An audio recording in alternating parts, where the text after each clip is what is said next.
नमस्कार, मैं अजय साहू और आप देखना शुरू कर चुके हैं शोरगुल टाइम्स। कहानी सीक्रेट अमीरजादा के इस एपिसोड में आहान पदम से बात करके मिलना फाइनल कर लेता है। जब वो ये बात पंकज को बताता है तब वो बहुत खुश हो जाता है।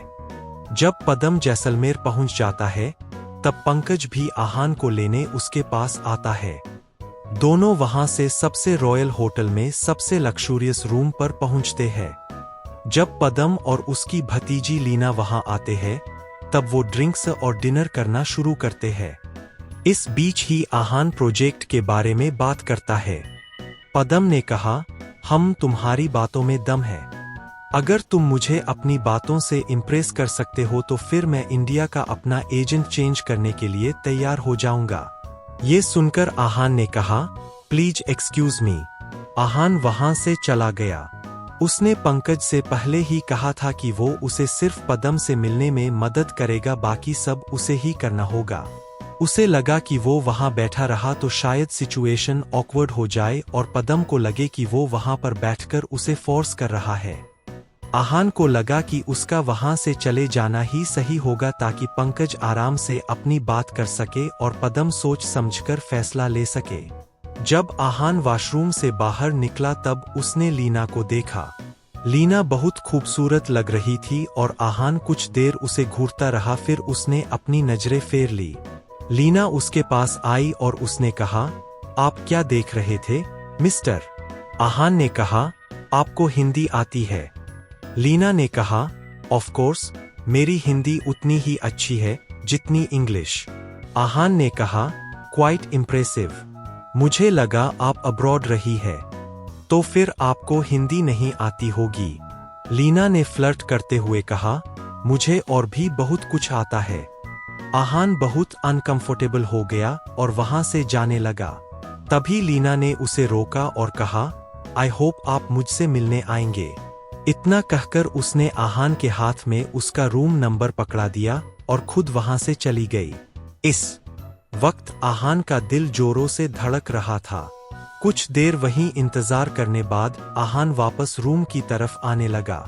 तब तक उन दोनों का कॉन्वर्सेशन भी खत्म हो गया था। पदम के चेहरे पर सेटिस्फैक्शन साफ नजर आ रहा था और पंकज भी बहुत खुश लग रहा था।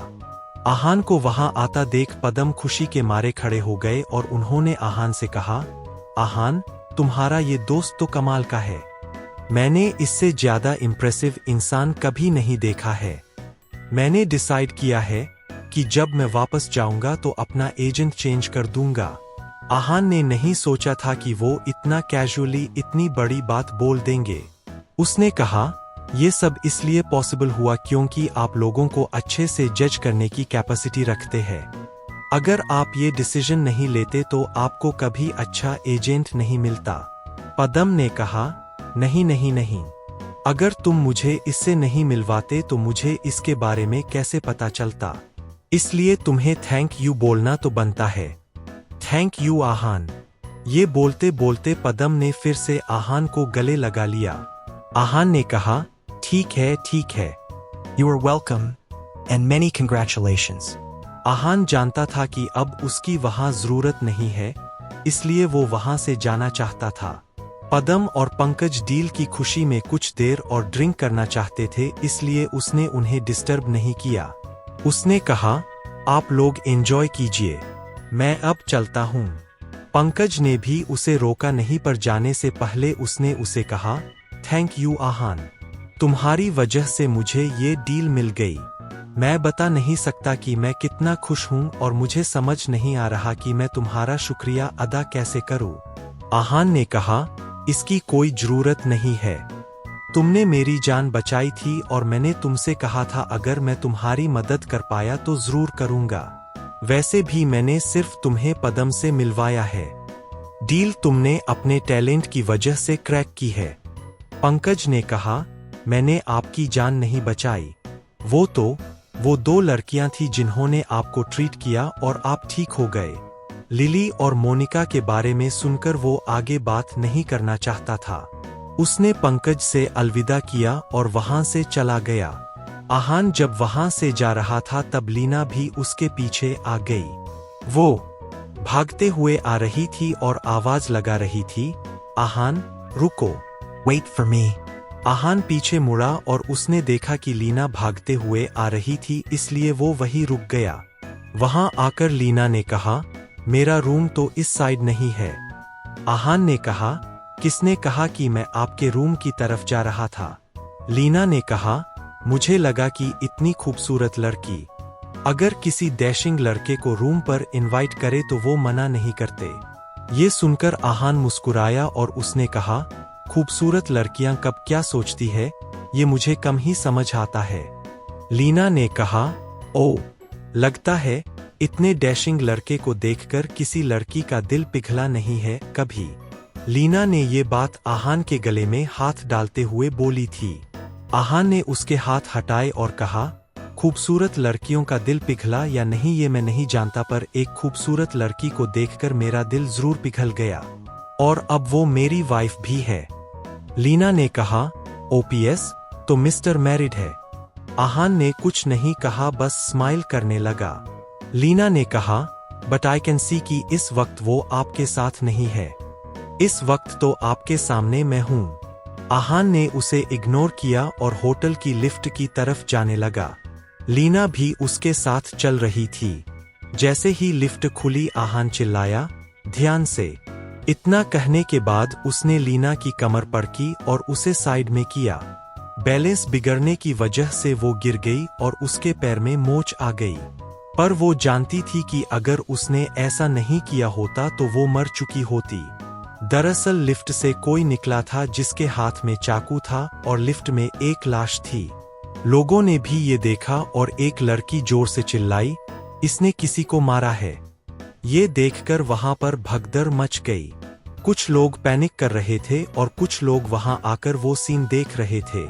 तुरंत सिक्योरिटी गार्ड्स वहां पर आ गए थे और उन्होंने एरिया सील कर दिया था। वो उस आदमी को पकड़ने की कोशिश कर रहे थे, पर चाकू देखकर वो घबरा गए। तब आहान ने अपनी स्किल्स का इस्तेमाल किया और उस आदमी की कलाई पर किक करके उसके हाथ से चाकू गिरा दिया। अब सिक्योरिटी गार्ड्स को किसी बात का डर नहीं था, इसलिए उन्होंने उस आदमी को पकड़ लिया। आहान ने बस एक बार देखा और फिर लीना के पास चला गया। लीना अभी भी जमीन पर बैठी हुई थी और उसके पैर में बहुत दर्द हो रहा था। आहान ने उसकी खड़े होने में मदद की और जब उसने देखा कि वो नहीं चल पा रही है, तब उसने लीना को गोद में उठा लिया और उसे रूम में ले गया। उसे बेड पर लेटाने के बाद आहान रूम से बाहर गया। आहान जब उस क्राइम सीन के पास से फिर से गुजरा तब उसने देखा कि पुलिस क्रिमिनल को पकड़ने आई हुई थी। आहान जानता था कि अब कल न्यूज हेडलाइंस में क्या होगा। वो जानता था कि अब लोग बोलेंगे कि किसी ने अपनी बहादुरी की वजह से क्रिमिनल को पकड़वा दिया था। पर आहान को इन सब बातों से कोई फर्क नहीं पड़ता था।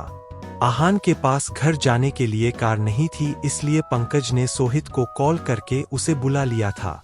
जब सोहित ने आहान को आते हुए देखा तब उसने कहा, सर, आप भी पंकज सर के साथ रुक जाते। वो पार्टी कर रहे हैं, आप भी एंजॉय कर सकते थे। आहान ने जवाब दिया, मुझे इन सब का शौक नहीं है, मैं घर जाना चाहता हूँ। सोहित ने कुछ नहीं बोला और चुपचाप आहान को घर ले गया। वहां पर करिश्मा अब तक जाग रही थी और आहान का इंतजार कर रही थी। जब उसने ये देखा तब उसने कहा, तुम अब तक सोई क्यों नहीं? तुम्हें तो 9 बजे ही नींद आने लग जाती है ना?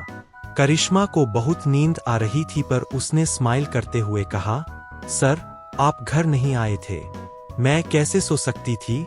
वैसे भी मुझे बड़े घर में अकेले नींद नहीं आती। आहान ने उसे डांटते हुए कहा, अगर मैं रात भर नहीं आता तो क्या तुम मेरा इंतजार करती? अब जाओ और सो जाओ, मुझे जो काम करना होगा मैं खुद कर लूंगा। ये सुनकर करिश्मा ने कहा, सर, आपको जो भी काम है आप मुझे बोल दीजिए, मैं आपका काम कर दूंगी। मुझे इसी बात के तो पैसे मिलते हैं। आहान जानता था कि इस लकड़ी को समझना बहुत मुश्किल है, इसलिए उसने कहा, अगर तुमने मेरी बात नहीं मानी तो मैं तुम्हारे पूरे 2 दिन के पैसे काट लूंगा। ये सुनकर करिश्मा ने कहा, नहीं सर, ऐसा मत करना, मैं जा रही हूँ, गुड नाइट। इतना कहकर वो अपने रूम की तरफ भाग गई। उसके लिए पैसे कमाना बहुत जरूरी था। फ्रेश होकर आहान बहुत गहरी नींद में सो गया था। सुबह वो काफी लेट तक सो रहा था जब उससे मिलने पंकज आया। उसके वहां आने की वजह से आहान की नींद खराब हो गई थी। आहान बहुत चिड़चिड़ा हो रखा था जिसकी वजह से अब पंकज को अच्छा नहीं लग रहा था। आहान ने कहा, बोलो, सुबह सुबह यहाँ क्यों आए हो? पंकज ने खुश होते हुए कहा, पदम ने देविक की जगह मुझे अपॉइंट कर दिया है। अब उस प्रोजेक्ट का इंडिया इंचार्ज मैं हूँ। मेरे आसपास अभी से ही सब कुछ बदल गया है। पूरी महाजन फैमिली अब मेरी वाहवाही कर रही है। वो अपनी बात पूरी कर पाता इससे पहले ही आहान ने कहा, अगर तुम यही बातें करने आए हो तो मुझे कोई इंटरेस्ट नहीं है। मुझे नहीं जानना कि तुम्हारा कौन कैसा ट्रीटमेंट कर रहा है। ये सुनकर पंकज उदास हो गया और चुप हो गया था।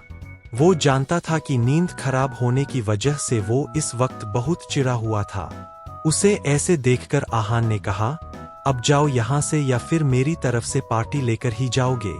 पंकज ने कहा, पार्टी लेकर नहीं देकर। जो भी हुआ है सब तुम्हारी वजह से हुआ है, इसलिए मैं तुम्हें डिनर देना चाहता हूँ। साथ में वो 4 हुस्न परियां भी होंगी। आहान ने कहा, मैं ऐसा लड़का नहीं हूँ। मुझे किसी की कोई जरूरत नहीं है। अब चुपचाप यहाँ से चले जाओ। पंकज के पास अब कोई और ऑप्शन नहीं था इसलिए वो वहां से चला गया। 2 दिन बाद आहान से मिलने देविक आया। वो बिल्कुल अकेले आया था। उसके साथ ना कोई बॉडीगार्ड था और ना ही कोई ड्राइवर था। इस वक्त आहान पेड़ के नीचे बैठा था और चाय पी रहा था। वो उसके पास आया और उसने कहा, आहान सर। आहान ने उसकी तरफ बिल्कुल ध्यान नहीं दिया क्योंकि उसकी नज़र में उसका बिल्कुल अच्छा इंप्रेशन नहीं था। उसने मोनिका और लिली के बारे में गलत सोचा था, ये उसे अच्छा नहीं लगा था। आहान का इग्नोरेंस देखने के बाद भी देविक ने रिएक्ट नहीं किया और रिस्पेक्टफुली कहा, आहान सर, मुझसे आपको पहचानने में गलती हो गई। मुझे तो समझ नहीं आ रहा है कि मैंने इतनी बड़ी गलती कैसे कर दी, पर आपका तो जितना बड़ा नाम है उतना बड़ा दिल भी है। प्लीज मुझे माफ कर दिए। आहान अभी भी चुप था और चाय की चुस्कियां ले रहा था। वो देविक की तरफ देख भी नहीं रहा था। देविक आहान के सामने आकर बैठ गया और उसने कहा, सर, मैं जानता हूं कि मुझसे गलती हुई है, पर आपने ऐसा क्यों किया? मिस्टर पदम ने मेरे साथ डील कैंसिल कर दी है। अब मैं इस सिचुएशन को कभी रिडीम नहीं कर पाऊंगा। ये सुनकर क्या आहान उसे जवाब देगा? आगे जानने के लिए बने रहिए हमारे चैनल शोरगुल टाइम्स के साथ। बस इसी के साथ यह एपिसोड यहीं पर समाप्त होता है। इस एपिसोड को आगे बढ़ाते हुए कल फिर मुलाकात होगी। आज के लिए बस इतना ही। अब कल तक के लिए इजाजत। नमस्कार, धन्यवाद।